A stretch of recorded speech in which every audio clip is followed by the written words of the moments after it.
रक्षण ये DAV public school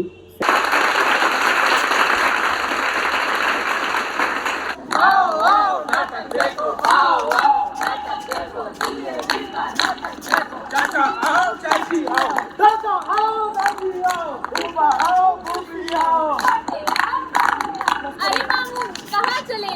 आप भी आओ। अरे भाई सब मिलजुल कर आओ, क्योंकि हम दिखाने जा रहे हैं नुक्कड़ नाटक, जिसका नाम है अभिरक्षणम। अरे ये अभिरक्षणम क्या है? हमें भी तो बताओ। अभिरक्षणम यानी रक्षा करना। किसकी रक्षा करना? किसकी जान खतरे में है, हमें रक्षा करनी है। पेड़ों की, नदियों की, तालाबों की, यानी धरती की। अरे भाई ये सब तो ठीक है, पर इन सबको खतरा है किससे? इन सबको खतरा है हमसे। हमसे? खतरा है भैया, खतरा है दुनिया को, हमसे खतरा है। अरे हमसे कैसा खतरा? आओ तुम्हें कुछ दिखाता हूँ। अरे मैडम यो क्या कर लाग रही है?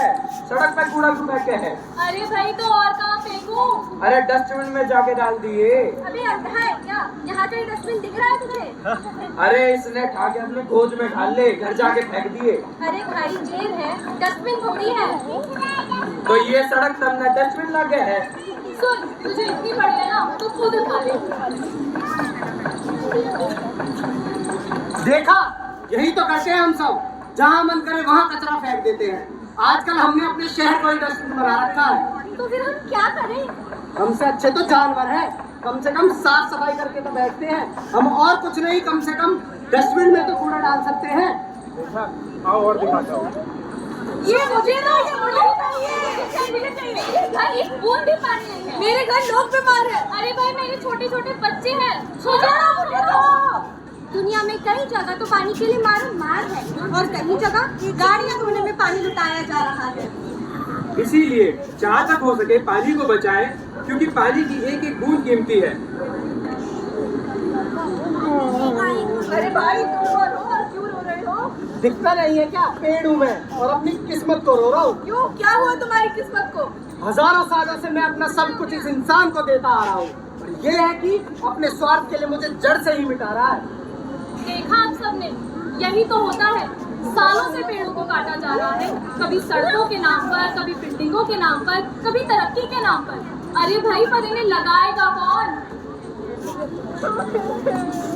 हो गया। अरे भाई अब तुम कौन हो और तुम क्यों रो रही हो? मैं गंगा हूँ और अपनी किस्मत पर रो रही हूँ।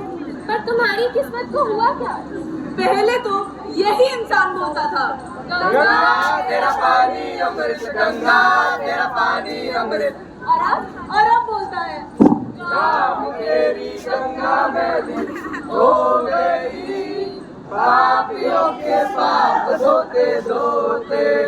मगर गंगा तुम मैली हुई कैसे? इन्हीं इंसानों की वजह से। पहले ये तो अपनी अस्थियां ही मेरे में बहाता था, पर अब दुनिया का ऐसा कोई कचरा नहीं है जो ये मेरे अंदर नहीं डालता।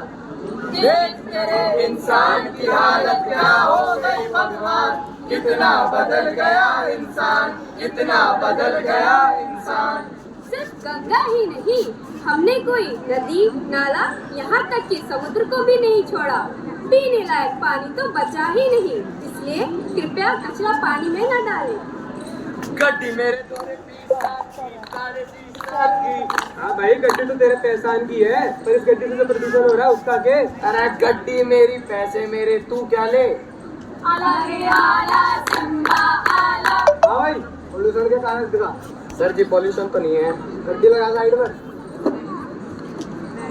लाइसेंस दिखा। सर जी कुछ ले दे के सुलटा लेते हैं। वर्दी देख के मामू समझे क्या? रिश्वत नहीं लेगा मैं। हाँ भाई, चालान कटवा लो। कितने का चालान कटवाना है? अरे भाई बात पैसा की नहीं है, बात है सीख की। तुम आजकल के लड़के पीछे गली तक जा रहे हो तो गाड़ी निकाल लेते हो। ये नहीं है कि साइकिल से जाए, पैदल जाए, अपना भी स्वास्थ्य अच्छा रखे। तो सरकार जो इतना जोर दे रही है इलेक्ट्रिक वाहनों पे, उनका योग करे। और नहीं, तुम्हें तो हवाबाजी करनी है। तो आगे से ये चालान भर दियो और ध्यान रखियो, ठीक है? ठीक है सर जी। आप और आप सभी अपने बच्चों को डॉक्टर, इंजीनियर और पता नहीं क्या क्या बनाना चाहते हैं, लेकिन मगर इनके पास बेसिक चीजें यानी पानी और हवा ही नहीं होंगी तो ये बड़े कैसे होंगे। इसीलिए अगर आप अपनी आगे आने वाली पीढ़ी को कुछ दे सकते हैं तो एक अच्छी दुनिया दीजिए। हम बस यही कहना चाहते हैं। जितना हो सके पानी बचाएं, जितना हो सके पानी को व्यर्थ न बहाएं। कृपया नलकों को खुला ना छोड़ें। गाड़ियों को खुले पानी से ना धोएं। पेड़ काटिए कम और लगाइए ज्यादा। कूड़े को अलग अलग कूड़ेदानों में डालें। छोटी छोटी बातों का ध्यान रखें और अपने पीछे एक स्वस्थ और स्वच्छ दुनिया छोड़े। धन्यवाद। अंत में हम आपसे सिर्फ यही कहना चाहते हैं कि प से प्यार करें, प से पानी, प से पेड़ पौधे और प से परमात्मा।